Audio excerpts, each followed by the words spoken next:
Docteur,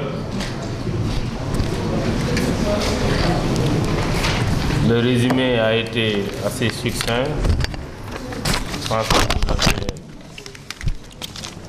donné envie à toute l'audience, particulièrement ceux qui n'ont pas encore vu le livre,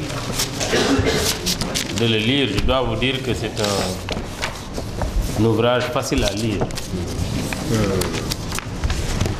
Et j'ai eu à le parcourir pendant que je faisais la route Dakar-Linguère.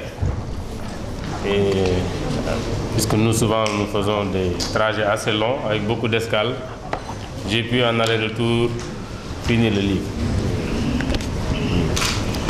Mesdames et messieurs, c'est avec un grand plaisir que j'ai accepté de présider cet après-midi cette cérémonie de dédicace de l'ouvrage du docteur Kalignan, intitulé Dans les mines d'or du Sénégal oriental, la fin de l'orpaillage.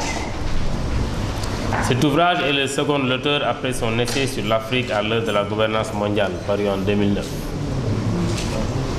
Permettez-moi à cet égard de lui adresser mes vives félicitations pour la richesse des informations fournies et la qualité de l'analyse qui en découle.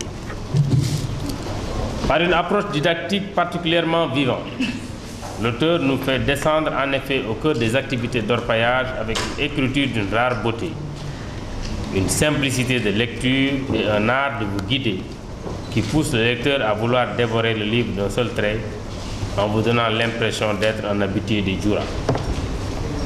Rien n'y est laissé au hasard. De l'origine de l'orpaillage à ses enjeux modernes, en passant par le fonctionnement de la société traditionnelle des orpailleurs dans ses aspects organisationnels, mythiques, mystiques et religieux, sans oublier les méthodes et techniques d'exploitation coutumières de l'or, ainsi que les témoignages vibrants et les belles illustrations.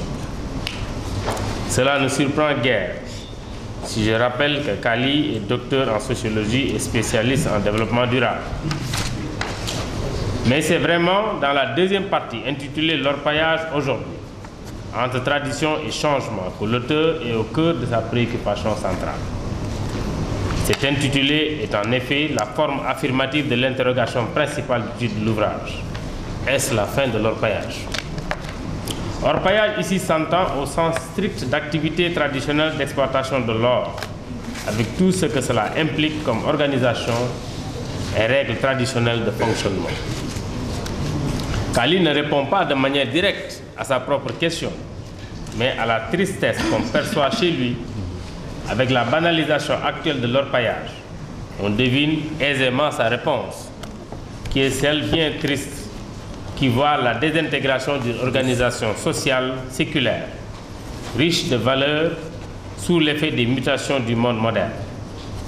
Un économiste y aurait pourtant vu un progrès naturel de l'humanité, comme dans tous les autres aspects de la vie économique et sociale. En effet, il paraît bien positif que l'activité traditionnelle d'orpaillage puisse subir l'influence des progrès techniques et connaître des bouleversements, entraînant bien sûr à la fois des effets positifs et négatifs. Comme avec le passage de l'agriculture de subsistance à l'agriculture moderne, l'économiste, sans ignorer les impacts négatifs que cela peut engendrer, y aurait vu des gains de production et un accroissement de la production de richesses. Il convient juste d'apporter les ajustements nécessaires pour juguler les aspects négatifs. C'est ce à quoi le gouvernement s'attache à faire, même si, à cet égard, l'auteur a un avis plus nuancé. Je signalerai en effet que c'est dans sa volonté d'organiser le secteur afin de permettre aux orpailleurs de tirer un maximum de profit de leur activité, tout en préservant l'environnement que mon département a pris 3 arrêtés successifs relatifs à l'organisation de la profession d'orpailleur avec délivrance d'une carte, la définition de couloirs d'orpailleurs en accord avec les sociétés minières la définition des modalités d'ouverture et de fonctionnement des comptoirs d'achat de métaux précieux. Cette réglementation est confrontée par un contrôle renforcé et confortée par un contrôle renforcé et des actions de sécurisation périodiques. Je ne doute pas qu'avec la pleine participation des populations bénéficiaires, ce nouveau contexte produira bientôt des effets positifs durables. Mesdames et messieurs, voilà les premières impressions que m'inspire la lecture de cet important ouvrage que je vous recommande vivement. Tous les éléments nécessaires à une bonne pénétration du monde de l'orpaillage y figurent.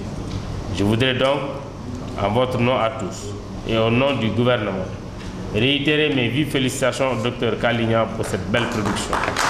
Je vous remercie de votre attention.